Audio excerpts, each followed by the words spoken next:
আজকে স্কুল থেকে ফেরার পর পাখির ছোট্ট একটা বায়না মেটানোর জন্য নিয়ে গিয়েছিলাম মাঠে। আর মাঠে যাওয়ার পর আমারও বেশ ভালো লাগলো। এখন যেহেতু একটুখানি বাইরে ঠান্ডা ঠান্ডা ওয়েদারটা চলে এসছে, এই জন্যই মিষ্টি রোদটা গায়ে লাগলে খুব ভালো লাগছিল। কিছুক্ষণ মা মেয়ে মাঠে সময় কাটানোর পর বাড়িতে চলে এলাম। ওদিকে যে রান্নার বেলা বয়ে যাচ্ছে। আজকে সকালে পাখির বাবা যখন বাজারে গিয়েছিল তখন বারবার করে বলে দিয়েছিলাম, যদি পালং শাক পাও তাহলে নিয়ে এসো। তো খুঁজে খুঁজে পালং শাকটা নিয়ে এসছে।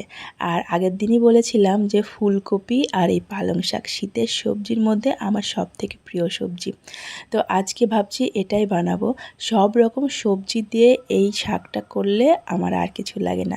আর শীতের সময় নিরামিষ খেতে না অতটা গায়ে বাঁধে না। গরমের সময় শুধু পটল আর উচ্ছে, এই ছাড়া তো আর সবজি কোনো পাওয়াই যায় না। কিছুটা বেগুন কেটে নিচ্ছি আর ওদিকে কেটে নিয়েছিলাম পটল আর আলু।